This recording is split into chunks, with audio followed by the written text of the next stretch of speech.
Талибан кыймылы бардык оогандыктар үчүн жалпы мунапыс жарыялады. Кабул аэропортунда талиптерден качкан ооган жарандарын жана чет өлкөлүк дипломаттарды эвакуациялоо аракети кайра жанданды. Министрлер кабинетине Кумтур Голд ишканасын тыштан башкарууну узартуу сунушу берилди. Кенди Кыргызстан өзү иштетип жатканына 3 ай болду. Кыргызстандагы сапат билим берүү мекемелерин жетектеп келген Орхан Инандынын Түркияга алынып кетиши боюнча кылмыш иши козголду. Сотко чейинки териштирүү шалаакылык жана чек ара кызматын өтөөнүн эрежесин бузуу беренелери менен башталды.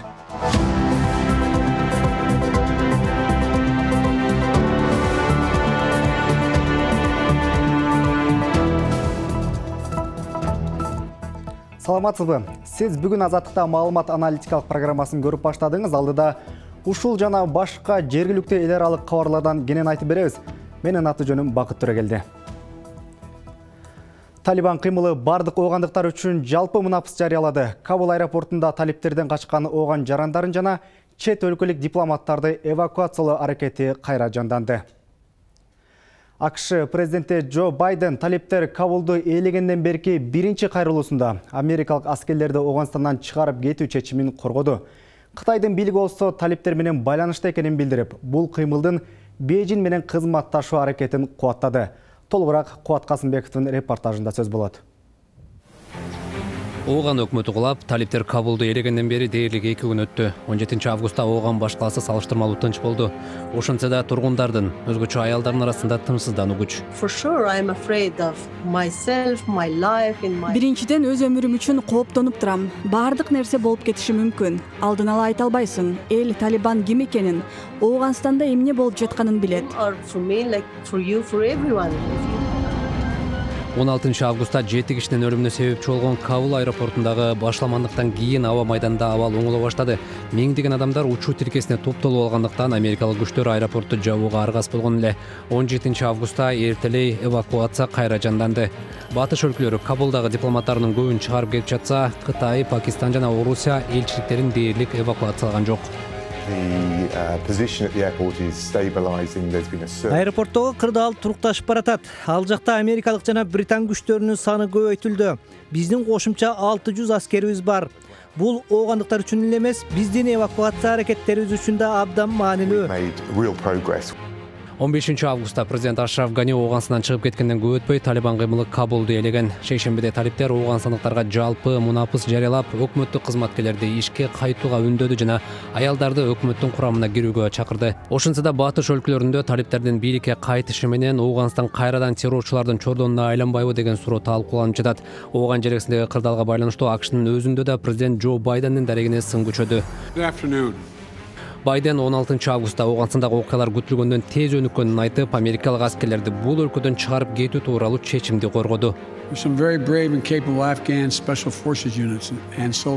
жүрөк жана атайын даярдыктагы ооган күчтөрү, аскерлери бар. Бирок эгер Ооганстан Талибанга азыр чыныгы каршылык көрсөтө албаса, анда 1 жылдан кийинби, 5 жылдан кийинби же 20 жылдан кийинби АКШнын армиясынын ал жерде болушу эч кандай өзгөрүү жасамак эмес. Учурда Ооганстандагы кырдаалды жөнгө салуу боюнча бир нече өлкөлөрдүн ортосунда сүйлөшүүлөр жүрүп жатат. Кубат Касымбеков, Азаттык. Ооганстанда бийликти колго алган талиптер географиялык жактан Кыргызстанга түздөн түз коркунуч жаратпаса да, анын идеологиялык кыйыр таасири болорун эксперттер белгилешүүдө. Мындай шартта Кыргызстандын дин чөйрөсүндөгү саясат кандай жүргүзүлүшү керектиги тууралуу адистер өз пикирлери менен бөлүштү. Кененирээк Кундуз Азарбеков айтып берет. Ооганстанда бийликке келген талиптер кыймылы Кыргызстанга кирүүгө жана ишмердигин жүргүзүүгө тыюу салынган 20 чакты диний уюмдардын башында турат. Учурда талиптердин Ислам Эмиратын куруу идеясы Кыргызстандагы тыюу салынып, бугуп жаткан башка радикал күчтөрдү шыктандырышы ыктымалдыгы талкууга алынууда. Дин иштери боюнча мамлекеттик комиссиянын мурунку жетекчиси Зайырбек Эргешев Кыргызстандын дин чөйрөсүн жөнгө салган мыйзамдары күчтүү. Ошол эле учурда дин тутуу эркиндиги сакталат. Андыктан чочулууга негиз жок деген пикирде. Алар эгерде ошол конституциялык түзүмдү бузуу боюнча чакырыктарды жасап, кайрадан эле болбогон бир халифат курабыз же болсо ошондой бир жасайбыз дегендер болсо, аларга катуу чара көрүлүп, аларга мындай бир мамлекет тарабынан контроль болуш керек. Ош мамлекеттик университетинин теология факультетинин доценти. Диний радикализм, террористтик уюмдар жана диний айгымдар боюнча бир катар китеп, илимий эмгектердин автору Тимур Козукулов өлкөдө диний коопсуздук маселеси чечилбесе, талиптер идеясынын таралышы ыктымалдыгы бардыгын айтат. Андыктан теолог диний чөйрөдө 5-10 жылдык эмес, андан да узак мөөнөттүү стратегиялык пландар керектигин билдирди. Бул жерден биринчи иретте баштай турганыбыз мамлекеттин коопсуздугун дагында күчтөндүрүү, бул диний жактан баягындай көз караш идеологиясына сугарылып кетпеш үчүн негизги мамлекеттин жасай турган бир нерсеси бар. Баягы ата бабабыздан келген салттуу түшүнүктөгү исламды, себеби ал Орто Азия ошол түшүнүк менен ошол сезим ислам менен өнүгүп келген да. Демек ошол баалуулукту кайрадан күчтөндүрүп, бул жерде диний билим берүүнү мындай колго алыш керек. Талиптер 1996 жылдан 2001 жылга чейин Ооганстанды башкарып, ал учурда адам укуктары басмырланганы белгиленип келет. АКШ баштаган эл аралык коалиция күчтөрү 2001 жылы 11 сентябрда Нью-Йоркто болгон террордук чабуулдардан кийин Ооганстанга кирип, талиптердин бийлиги кулаган болчу. Жакында алар кайрадан Ооганстанга бийлигин толук орнотту. Кундуз Азарбекова, Нурлан Бейшибаев, Азаттык. Ооганстан темасын улантабыз. Бийликке келген Талибан эми Борбор Азияга кол салышы ыктымал деген пикирди Грузиянын мурдагы президенти Михаил Саакашвили Чеченстандын азыркы жетекчиси Рамзан Кадыров билдирди. Чындыгында эле Талибандын кийинки бутасы Борбор Азия мамлекеттери? Бул суроого жооп алыш үчүн биз коопсуздук боюнча эксперт, Кыргызстандын дин иштер боюнча мамлекеттик комиссиясынын мурдагы төрагасы, саясий илимдердин кандидаты Орозбек Молдалиевке кайрылдык. Азыр ошол интервьюга көңүлүңүздү бурабыз. Орозбек мырза, Талибан кыймылы Ооган бийлигин кубатып, бийликти толугу менен колуна алды. Эми талибандардын Борбор Азия ичинде Кыргызстанга кандай таасир тийгизиши мүмкүн? Булар бир да жолу башка мамлекетке кол салган эмес. Талибан кыймылы кошуна мамлекеттерине деле, башка жактарга деле. Ошон үчүн булар Борбордук Азияга бүгүн кол салалы деген ниети жок. Ал жөнүндө мурда деле бир топ жолу жарыялашкан, ошо 96-97 жылдарда. Алардын официалдуу өкүлдөрү жарыялаган болчу. Эми азыр деле айтып атышат, биздин андай максатыбыз жок деп. Ал чындыкка жакын себеби дегенде, булар мамлекетти жаңы эле алып атат колуна. Мамлекеттин ичинде тартип орноштуруш керек, бийликтин структураларын түзүш керек болот. Элдин маселеси көйгөйү толтура. Ошолордун баарын чечип, алар ошону менен алек болот. Сиз айтып атпайсызбы? Талибандар азыр баш аягын жыгыча бир топ убакыт өтөт, ички маселелери менен кийлишкендиктен Борбор Азияга мындай реалдуу коркунуч жок депчи. Ошого карабызда мындай ыктымал иш-аракеттерге кыргыз бийлиги даяр туруш керек, анан кандай алдын ала иш-чараларын жүргүзүш керек? Ортобузда Тажикстан мамлекети бар. Анын ар жагындагы Талибанга эмес, кошуна Тажикстандын аракеттерине даяр эмес экендигибизди көргөзүп атпайлыбы. Ошон үчүн бул абдан олуттуу, абдан орчундуу маселе.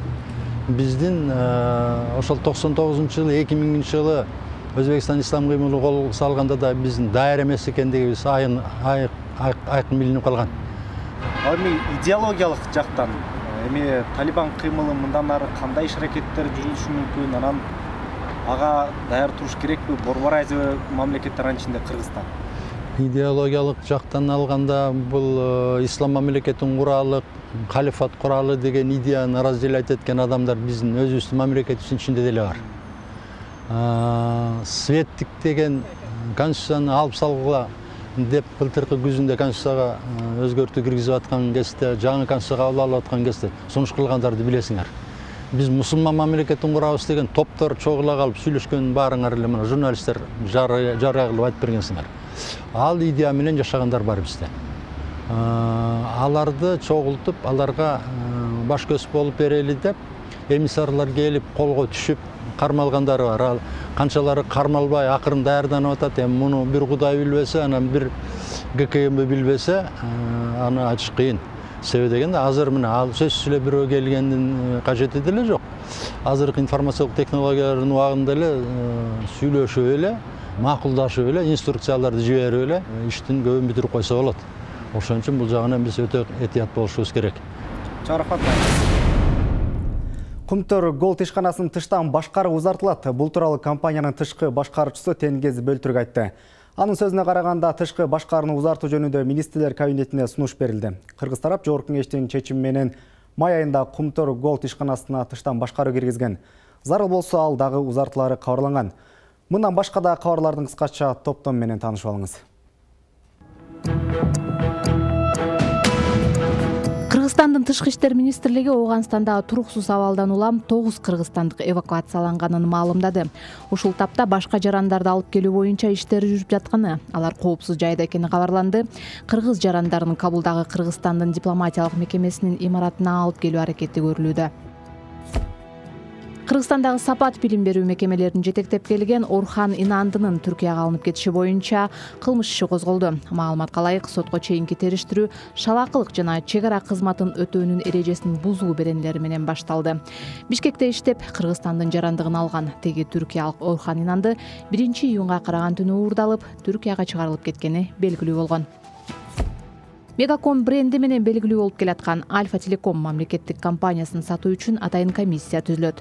Бул тууралуу мамлекеттик мүлктү башкаруу фондунун төрагасы Мирлан Бакиров 17 августта Бишкекте өткөргөн маалымат жыйынында айтты. Министрлер кабинети Мегакомду менчиктештирүү сунушун берип, парламент аны колдогон. Улуттук банк болсо бул уюлдук операторду сатып алуу ниетин билдирген. Акциянын 100% мамлекетке таандык. Мегаком ишканасын буга чейин бир канча жолу сатуу аракеттери болгон. 2010 жылдагы апрель инкылабынан кийин убактылуу өкмөт аталган компаниянын 49%-ын улутташтырган. Ал 2014 жылы толук бойдон мамлекетке өткөн. То есть ЗАО Альфа Телеком включен перечень программы приватизации. Альфа Телеком менчиктештириле турган объектилердин катарына киргизилген. Бул компания эртең эле сатыкка коюлат дегенди түшүндүрбөйт. Мунун алдында ишкананы баалоо иштери жүрөт. Альфа Телеком стратегиялык мекеме болгондуктан атайын комиссия түзүлөт. Бардык процедуралар ачык болот. Потом будет создана специальная отдельная комиссия. Камакта жаткан мурдагы президент Алмазбек Атамбаевдин уулу Сейит Атамбаев президент Садыр Жапаровго кайрылып, абакта отурган саясатчыларды чыгарууну суранды. Ал Жеңиш Молдахматов, Айбек Калиев, Абдил Сегизбаев, Равшан Жээнбековдор чындыкты айткан үчүн түрмөдө олтурганын Фейсбуктагы баракчасына жазды. Сейит Атамбаев бийлик Алмазбек Атамбаев менен президенттин аппаратынын мурдагы жетекчиси Фарид Ниязовду баары бир чыгарбай турганын, калган саясатчылар күнөөсү жок эле абакта отурганын билдирди. 17 августта Бишкек Нарын Торугарт автожолунда жүргүнчү ташуучу Mercedes-Benz Sprinter менен жүк ташуучу машина кагылышып, 5 киши каза болду. Өзгөчө кырдаалдар министрлигинин маалыматы боюнча, кырсыктан дагы 10 киши жаракат алды. Кыргызстанда жол кырсыктарынын саны азая элек. Быйыл 6 айда эле 3400дөй жол кырсыгы катталып, 300дөн ашуун киши көз жумду. Азыр эми 18 августка карата аба ырайы тууралуу маалымат менен таанышып алыңыз.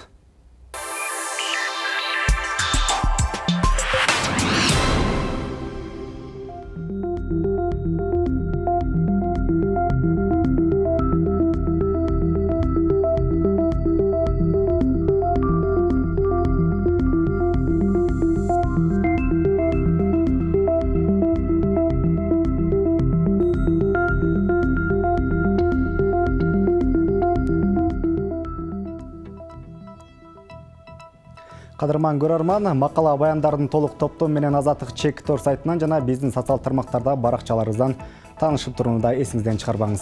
Ушуну менен бүгүн Азаттыкта маалымат аналитика программасын жыйынтыктайбыз. Бүгүнкү берүүнү мен Бакыт Төрөгелди алып бардым.